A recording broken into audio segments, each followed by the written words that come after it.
ስሚ አልቤዛ አንቺ ትራምፕ ያለውን ስሚ ቆይ ማን ነው ትራምፕ አይሻልም ተሳቢ ተው ፖለቲካ አንተ ልጅ ስማ ኬት ጆሮ ውስጥ ጥይት እንደተተኮሰ የምታውቀው ነገር የለም አልሰማህም እንዴ ባለፈው 40 ምናምን ሺህ መኪና ተሰልፏል ብሎ ናፍጣ ፖስት ያደረገው ልጅ ስማ ከጨረቃ ላይ ነው የለቀቁት እስካሁን መሬት አልደረሰም አስቦኔ እናንተን ደሞ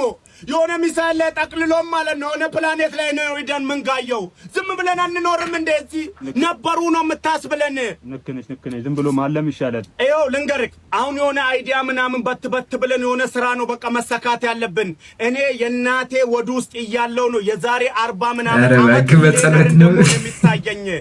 አሁንም ድረስ ይታየኛል ምንድነው የሚታየኝ ሞት ነው የሚታየኝ ከ40 አመት በኋላ ምንድነው የሚታየኝ ስማ የኔና ያንተ ሚሊየን ማለት ነው መንገድ ስቶ የሆነ ጉርጓር ገብቷል የሚያወጣው ተሳቢ ይፈልጋል እሱ ራሱ እና ተሳቢ እንላክለት አይደል እኔ እናንተ በትልቁ አንጽፍም ከዚህ በኋላ ዝም ብለን ገብተተኛ አንተ ደግሞ አስበው አምርሯል እግዚአብሔርን በጣም አምርሯል የሆነ ሰርት ምናምን ሞክራለሁ ዱላ ይዛል ከዚህ በኋላ ሚሊየን ፓስቶር ጋሚ አይመጣ